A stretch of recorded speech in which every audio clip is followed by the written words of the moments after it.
UFC 330 is taking place at Xfinity Mobile Arena in Philadelphia this weekend, and I am going to be breaking down the main card and predicting who's going to win every fight.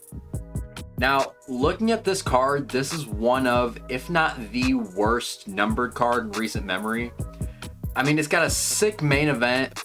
It's got a pretty lackluster women's title fight for the co-main, and then everything after that is basically just UFC Fight Night level.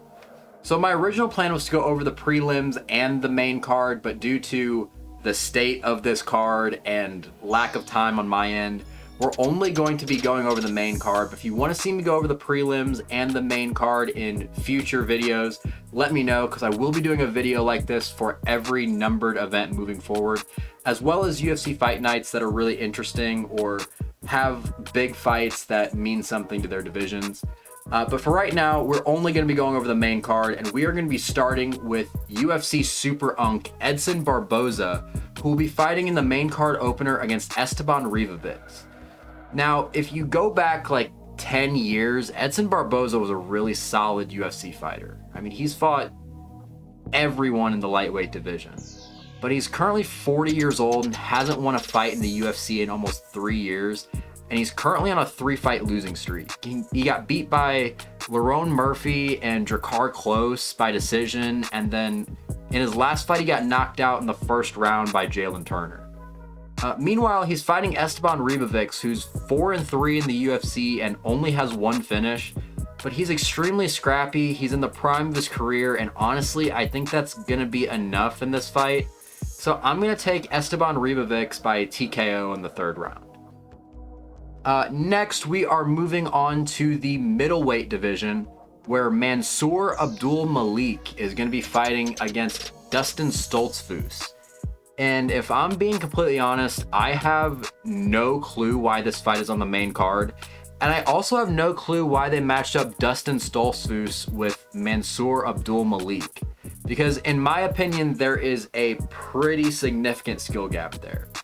Stoltzfus is 3-7 in the UFC, and his most impressive name on his resume is Joe Pyfer, but that was in a Contender Series fight where Pyfer couldn't continue because he dislocated his elbow.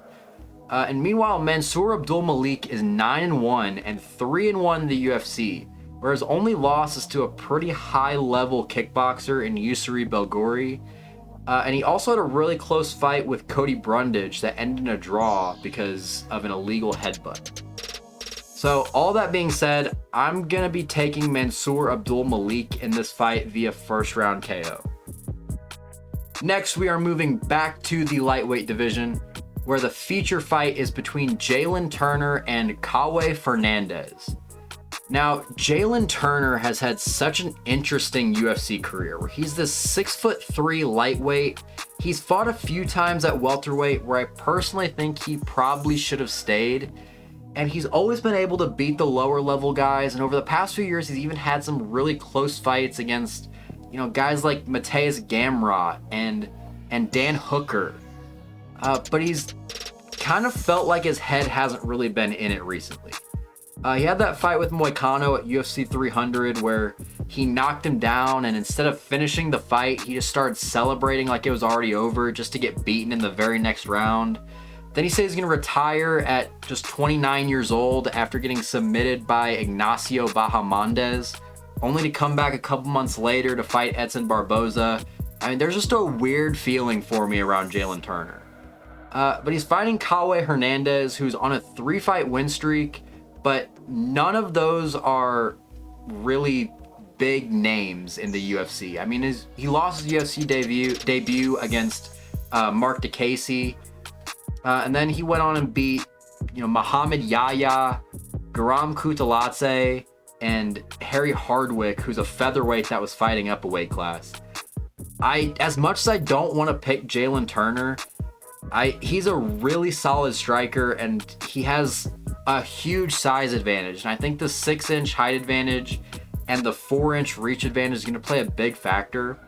So I think Jalin Turner is going to go in there and finish this fight early. I'll take him by round 1 knockout. Next, we are heading over to the co-main event, where Mackenzie Dern is looking to defend her strawweight title against the number 5 ranked contender, Gillian Robertson. Now, why this isn't a fight between Dern and Zhang Weili, I will never know. The only reasons I can think of is either Weili wants to give it one more shot at flyweight, or the UFC has just been trying to convince us for so long that Dern is good, that they're trying to go the Sean O'Malley route with her and just get her a title defense by any means necessary. And with all that being said, I feel like this fight is quickly going to turn into a jiu-jitsu match. And as good as Robertson is on the ground, I just think Dern is better. I mean, Robertson might be able to take her down a few times, but I don't think she'll be able to submit her. I don't really think she's going to be able to do anything with the guard against Dern. And I don't think she's really even going to be able to hold Dern on the ground. And while this fight is on the feet, I think Dern's striking is better. I mean, don't get me wrong, Gillian Robertson is really good on the ground, so I think Dern could have some issues submitting her as well. But I think Dern is going to end up getting it done. I will pick Mackenzie Dern submitting Gillian Robertson in the 4th round. And finally, we are moving on to the main event where Islam Makhachev is looking to defend his welterweight title against the division's number 1 contender in Ian Machado Garry. Now, I am going to try to be as unbiased in this prediction as possible because probably like you, I don't like Ian Garry. I think he says a lot of stupid things in the media and then cries about it when people notice the stupid things he says. And I understand if he wanted to, he could beat me up, but I just can't stand the guy. It's the worst feeling in the world knowing that. But, I mean, the guy is just ridiculous when it comes to his skills in the octagon. I mean, he's able to strike with guys like Carlos Prates. He's able to hold his own on the ground with Bilal Muhammad and Shavkat Rakhmonov. And he has a legitimate shot at beating the number 1 pound-for-pound fighter in the world in Islam Makhachev, a guy who is 1 fight away from breaking Anderson Silva's record for the longest win streak in UFC history. And he has a legitimate place in the conversation to be the GOAT of the sport. Now, I think there is close to a 0% chance that this fight goes a second less than 25 minutes. And I think it's probably going to be a 48-47 decision, but I've gone back and forth for basically since this fight got announced on who I actually think is going to win. I think it's probably, this fight is 100% going to come down to Ian's success at defending Islam's takedowns, and when Islam does take him down, how much success he's going to actually have at getting up.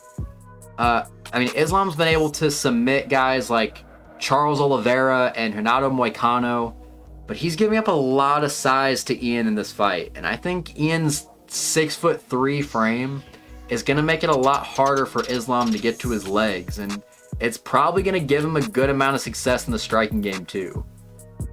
That being said, I do think Islam is going to eventually be able to take him down.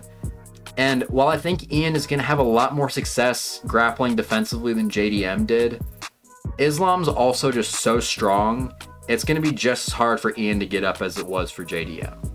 So I am going to say Islam is going to defend his belt, and he is going to win this fight by 48-47 decision. And that is my predictions for UFC 330. I can't wait to go 0-5 with these. But either way, thank you guys for watching.